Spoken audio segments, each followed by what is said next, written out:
This is the unbelievable journey of one Filipina woman.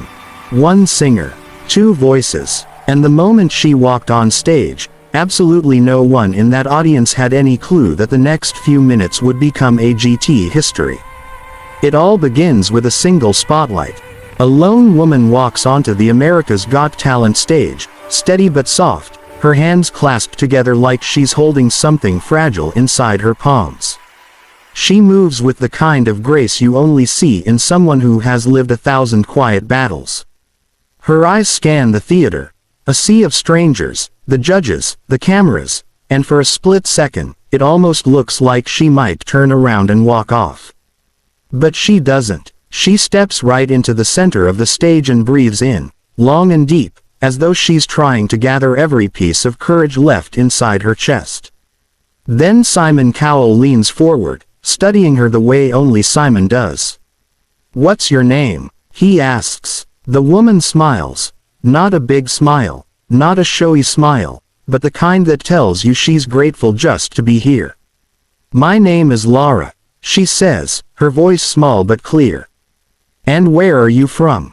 "I'm from the Philippines." Immediately, murmurs ripple through the crowd, because if there's anything the AGT audience has learned over the years, it's that Filipino singers come with a kind of magic no one else carries.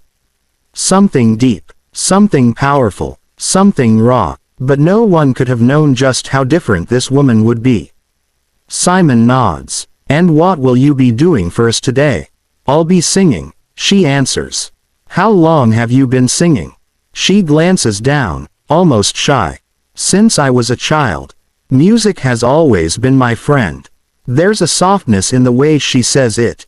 A softness that makes Simon tilt his head slightly, like he senses there's more to the story, more than she's telling, more than she can say in front of thousands. Then Simon gives her the signal.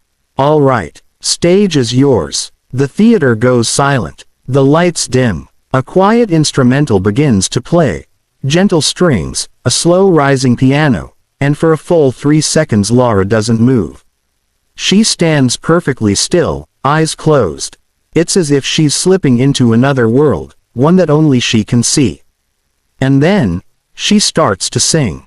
Her voice is delicate, angelic, the kind of tone that feels like it could dissolve into the air if she pushed even a little too hard. The audience softens instantly. You can feel them melt. You can feel them lean in. It's pure, it's soulful, it's beautiful, but it's also safe. Almost too safe. Enough for admiration, enough for appreciation, but not enough to make anyone gasp. And that's when Simon's face changes. He squints slightly. He leans closer, because he senses something shifting, something building quietly underneath. And then it happens. A sudden turn in the music. The strings rise. The piano deepens. Laura opens her eyes, and a second voice comes out of her body.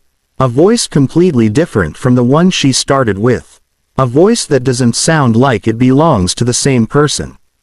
A voice so shockingly powerful that half the audience literally jumps.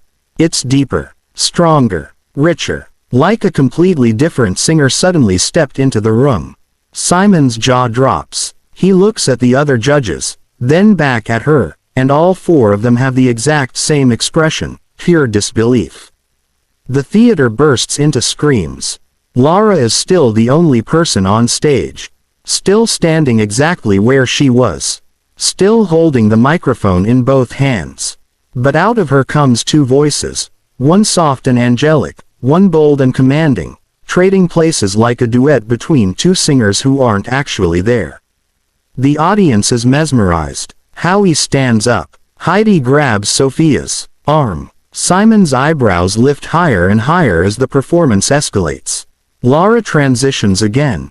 This time switching between her 2 voices mid-line, mid-word, mid-breath, in ways the human ear can barely compute. Each shift hits the audience like a wave. It defies logic. It defies technique. It defies everything people think they know about singing. Her voice becomes a battleground and a dance floor at the same time, floating high, dropping low, lifting spirits, breaking hearts, and rebuilding them again all within seconds. And just when the audience thinks she's reached the peak, she explodes into the final note. A long, powerful, chest-shaking note that rings through the theater like thunder splitting the sky open. The lights flash. The crowd rises as one. The entire room erupts. People are screaming. People are crying. People are covering their mouths with both hands because they cannot believe what they just witnessed. Simon stays seated, but not because he isn't impressed. Because he's stunned. He's frozen in his seat with the kind of expression he only gets once every few seasons. The expression of a man who just saw something so rare, so impossible, so beyond talent show expectations that he needs a moment to rewire his entire brain. When the final note finally fades, Laura lowers the mic slowly, her chest rising and falling, eyes glossy with tears she's been holding back from the very first moment she stepped on stage. The audience is still screaming. Simon turns to the others. Then back to her, and for the first time all season, he looks genuinely speechless. He clears his throat. "Laura," he finally says, "I've been doing this for a very long time. I've seen thousands of singers. Tens of thousands, probably. But I have never, and I mean never, seen anything like what you just did." The crowd roars again. "This isn't just talent," Simon continues. "This is something else. Something I can't even explain." Laura clasps her hands over her heart. She's trying not to cry, but the tears are coming anyway. "You walked onto this stage like you didn't know you belonged here," Simon says. "But after what you just did, I think everyone in this room will agree, this stage belongs to you." People scream so loudly the cameras shake. Then Simon looks down at the golden button. The whole room knows what's coming. The judges look at him. The audience looks at him. Laura looks down at the floor, tears falling silently onto her hands. And then, Simon stands up. He steps toward the golden buzzer. The theater loses its mind. By the time his hand slams down on the button, the entire auditorium erupts in gold. Confetti falls like a rainstorm of dreams and destiny and every victory she's ever hoped for. Laura collapses to her knees. Not from exhaustion, not from surprise, but from something deeper. The weight of a life spent singing in small rooms, small corners, small crowds, suddenly breaking open into something bigger than she's ever known. Her family rushes onto the stage. They wrap her in hugs. They lift her up, tears streaming down their faces.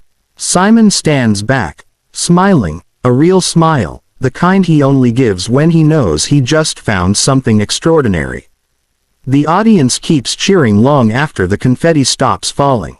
And Laura, she stands under the raining gold with both hands pressed to her heart, whispering words no one can hear, but everyone can feel. Because today, on that stage, one Filipina woman didn't just sing. She rewrote what a voice can be. She defied everything people expect a singer to sound like. She proved that sometimes the most unbelievable things come from the most unexpected places. And she showed the world that inside one body, one soul, can live more power, more depth, and more music than the world has ever imagined. And that is the story of the audition that stunned Simon Cowell. The audition that changed the season. The audition that the internet would replay over and over again for years. One woman, two voices, a moment that will live forever. Thank you for watching, and if you love incredible stories like this one, make sure you stay connected with the channel. There are more life-changing journeys, more extraordinary talents, and more unforgettable voices coming your way soon. Until then, stay inspired, stay passionate, and never stop believing in the impossible.